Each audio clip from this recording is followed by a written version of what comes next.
बांदा में मोरंग खदान का टीला धंसने से 3 मजदूरों की मौत हो गई, जबकि 4 मजदूरों ने भागकर जान बचा ली। नदी में हो रहे अवैध खनन से मजदूरों की मौत हो गई। बताया जा रहा है कि जिले की मोरंग खदानों में मानक से ज्यादा 20 से 25 मीटर गहरे गड्ढे खोदे जा रहे हैं, जो ऐसे हादसों को दावत दे रहे हैं। एक ऐसी दिल दहला देने वाली घटना सामने आई जहां पर 3 मजदूरों की मोरंग खदान के टीले में टीला धंस जाने से दर्दनाक मौत हो गई है, जिसके बाद से परिजनों में भारी कोहराम मचा। पैलानी थाना इलाके के मोरंग खदान में हादसा हुआ है। हादसे से नाराज परिजनों ने सड़क पर शव रखकर जाम लगा दिया। हमारे यहाँ से 3 लोगों की मौत हुई है उसमें, और जो खदान में टीला था और टीला धंस गया है। टीला धंसने से उसी में दब गए हैं मोरम में। देखने की बात है कि जनपद के जिम्मेदारी आते हैं, कब तक क्या कुछ कार्रवाई होती है देखने वाली बात होगी। मोरम माफियाओं को फिलहाल हौसले कम होते नजर नहीं आ रहे। अंकित त्रिपाठी, न्यूज़ 18 बांदा। बरेली के इज्जतनगर थाना इलाके में सगाई के एक कार्यक्रम में डीजे पर डांस करने को लेकर जमकर पथराव हुआ और लाठी डंडे चले। पथराव और लाठीचार्ज में कई लोग घायल हो गए, जिन्हें इलाज के लिए जिला अस्पताल में भर्ती करवाया गया है। पुलिस ने 10 लोगों को गिरफ्तार कर लिया है। थाना इज्जतनगर के अंतर्गत का मामला। इसमें एक परिवार के यहाँ तिलक का कार्यक्रम चल रहा था, उसमें डीजे बज रहा था, तो दोनों के बीच में डीजे बजाने को लेकर विवाद हुआ, उसमें झगड़ा हुआ था। इसी दौरान आज सुबह बता रहे हैं कि एक व्यक्ति, जो बूढ़ा व्यक्ति था, वो जा रहा था और वहाँ पे 4 लड़के खड़े थे। उनके द्वारा जो बूढ़ा व्यक्ति है उसका रास्ता रोका गया, जिसके बाद पुनः उस विवाद को लेकर फिर से दोनों परिवार आमने सामने आ गए। जो दोनों एक ही समुदाय के हैं, उनके बीच में पथराव भी हुआ। बताया जा रहा है कि कंजादासपुर में चल रहे प्रोग्राम में डीजे पर लड़कियां डांस कर रही थीं। तभी कुछ लोग घर में घुस आए और लड़कियों के साथ डांस करने लगे, और जब लड़कियों ने इसका विरोध किया तो दबंगों ने मारपीट शुरू कर दी। हमारे घर में देवर का सगाई का प्रोग्राम था, उसमें लड़कियां डांस वगैरह कर रही थी। शाम में इनके तरफ से लड़का आकर हमारे घर में बदतमीजी करने लगे हम लोगों के साथ में। जब उनकी बदतमीजी हम लोगों ने रोकने के, हमारे देवर ने रोकने की कोशिश करी, उन लोगों ने हमारे साथ में हाथापाई करी, पथरावबाजी करी रात के समय। लखनऊ के अजीत सिंह मर्डर केस के मुख्य साजिशकर्ता और पूर्व बाहुबली सांसद धनंजय सिंह ने कई दिनों के लुकाछिपी के बाद प्रयागराज के एमपी एमएलए कोर्ट में सरेंडर कर दिया। माफिया डॉन धनंजय सिंह पर अजीत सिंह हत्याकांड में 25,000 का इनाम घोषित था। धनंजय पर हत्या की साजिश के साथ अपराध के बल पर करोड़ों रुपए की संपत्ति अर्जित करने का भी आरोप है। पिछले कई दिनों से यूपी पुलिस धनंजय सिंह की तलाश में लखनऊ से लेकर दिल्ली तक छापे मार रही थी। सरकार ने संपत्ति कुर्क करने के आदेश तक दे दिए थे।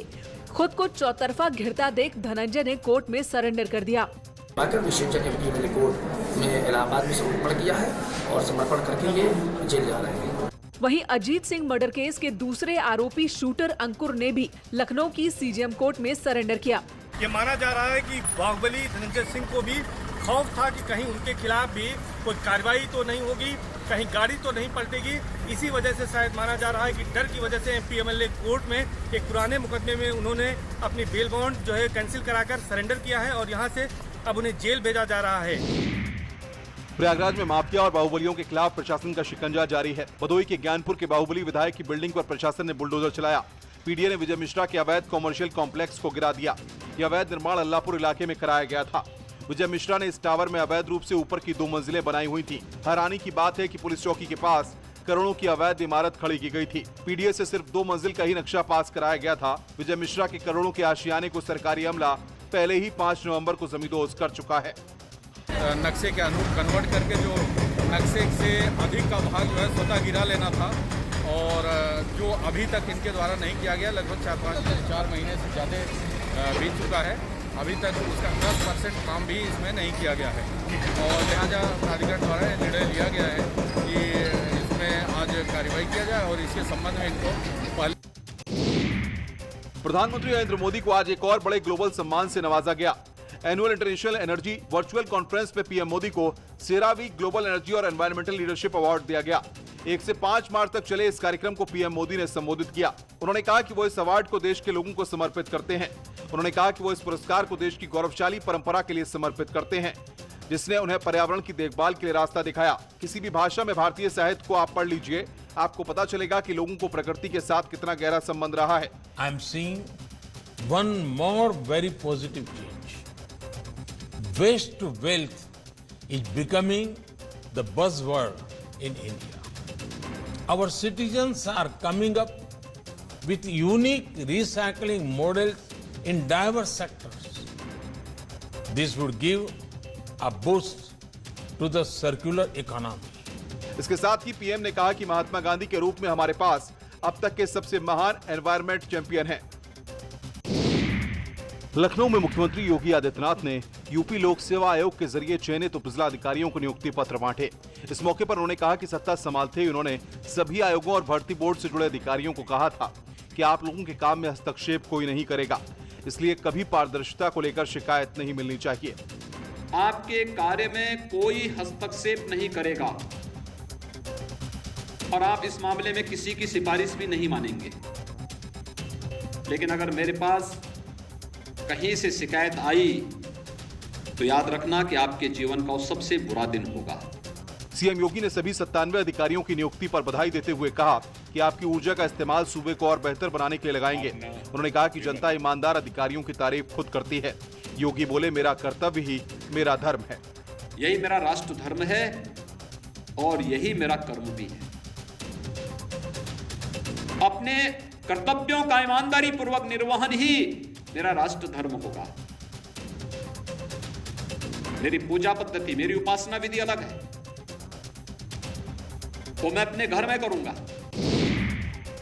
मुख्यमंत्री योगी आदित्यनाथ ने गोरखपुर को 131 करोड़ की परियोजनाओं का तोहफा दिया। इस दौरान उन्होंने 76.39 करोड़ की 9 परियोजनाओं का लोकार्पण और 54.20 करोड़ की 16 परियोजनाओं का शिलान्यास किया। महंत दिग्विजयनाथ स्मृति पार्क में आयोजित हुए कार्यक्रम में सीएम योगी ने कहा कि बजट में हमने समग्र विकास और रोजगार दिया है। उन्होंने कहा कि हमने गोरखपुर को पर्यटन और ज्ञान के केंद्र में बदला है। सरकार शिक्षा, स्वास्थ्य और सड़क सभी क्षेत्रों में काम कर रही है। प्रदेश हो या केंद्र हो, दोनों सरकारों का बजट विकास और रोजगार को केंद्रित करते हुए प्रस्तुत किया गया था। सीएम योगी ने इशारों ही इशारों में विपक्ष पर भी निशाना साधा है।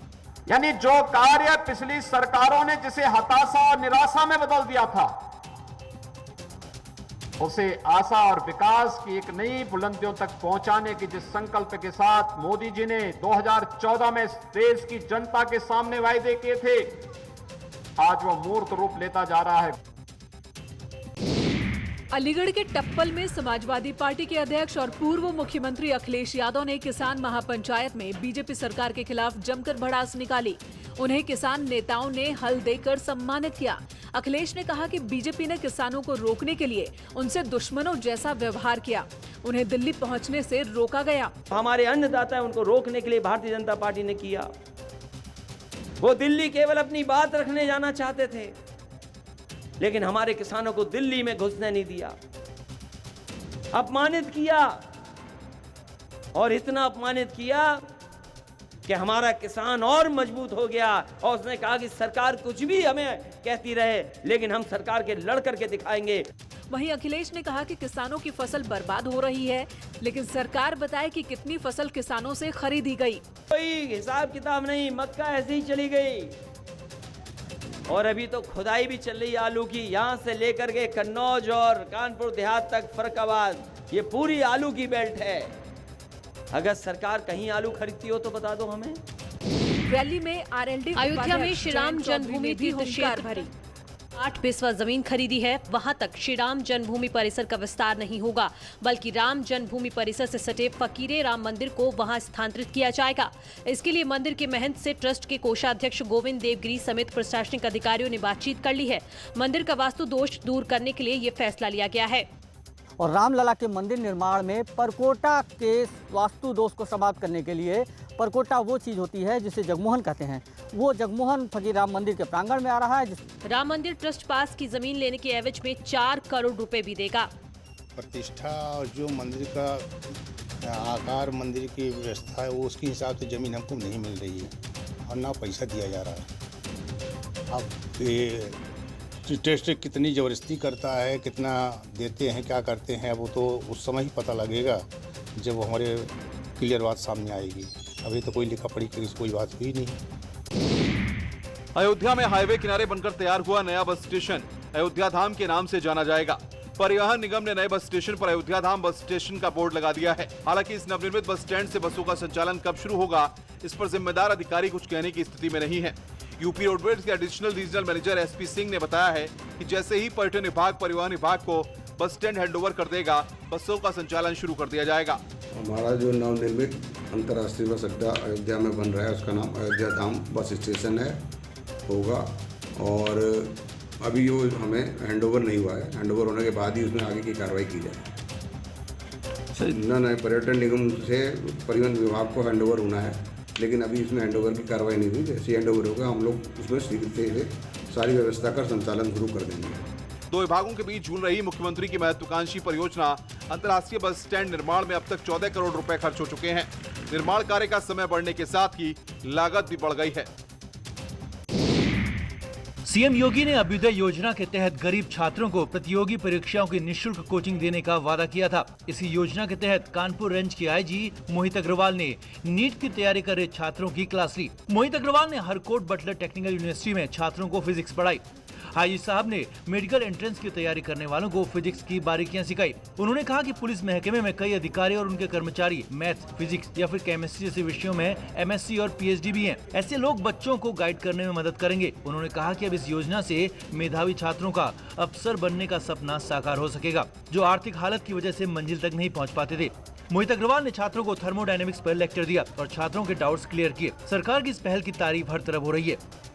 माननीय मुख्यमंत्री जी की योजना है अभ्युदय योजना, जिसमें ऐसे बच्चे जो टैलेंटेड हैं और आईआईटी की तैयारी करना चाहते हैं, नीट की तैयारी करना चाहते हैं, लेकिन उनको घर की इकोनॉमिक कंडीशंस की वजह से प्रॉपर कोचिंग नहीं मिल पा रही है, ऐसे बच्चों के लिए कोचिंग्स स्टार्ट की गई हैं। हरिद्वार महाकुंभ मेले में अखाड़ों की पेशवाई का दौर जारी है। निरंजनी, जूना और अग्नि अखाड़े के बाद आनंद अखाड़े की पेशवाई निकाली गई। इस पेशवाई में भी बड़ी संख्या में मौजूद नागा संत मुख्य आकर्षण का केंद्र रहे। इस दौरान अखाड़ा परिषद के अध्यक्ष नरेंद्र गिरी महाराज ने कहा है कि आनंद अखाड़ा निरंजनी अखाड़े का छोटा भाई है और कुंभ मेले की सभी गतिविधियों में निरंजनी अखाड़े के साथ ही रहेगा। पेशवाई है जो निरंजनी अखाड़े का छोटा भाई कहा जाता है।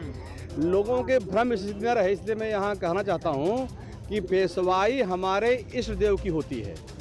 साधु संत एक दूसरे अखाड़े में समावेश कर सकते हैं, लेकिन इष्ट देव नहीं। हरिद्वार महाकुंभ के लिए आवाहन अखाड़े की पेशवाई भी निकली। पेशवाई को देखने लिए लोग छतों पर मौजूद रहे। वहीं आनंद अखाड़े के आचार्य महामंडलेश्वर बालकानंद गिरी महाराज ने कहा है कि बड़ी संख्या में नागा सन्यासी हरिद्वार की ओर पवित्र भूमि पर आ गए हैं, जिससे महाकुंभ की शोभा और बढ़ गई है।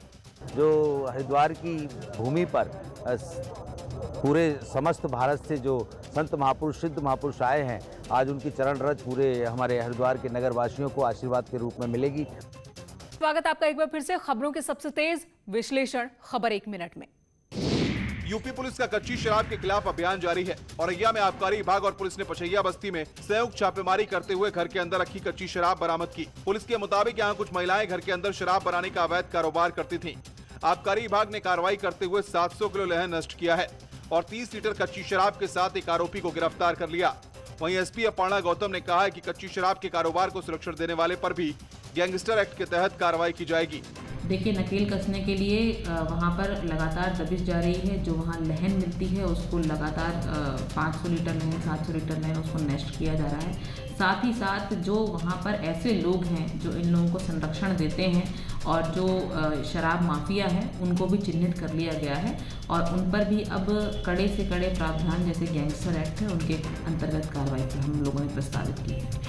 पिछले कुछ महीनों में जहरीली शराब से मौत के कई मामले सामने आ चुके हैं, इसलिए सरकार अवैध शराब का कारोबार करने वालों के खिलाफ जीरो टॉलरेंस के मूड में है।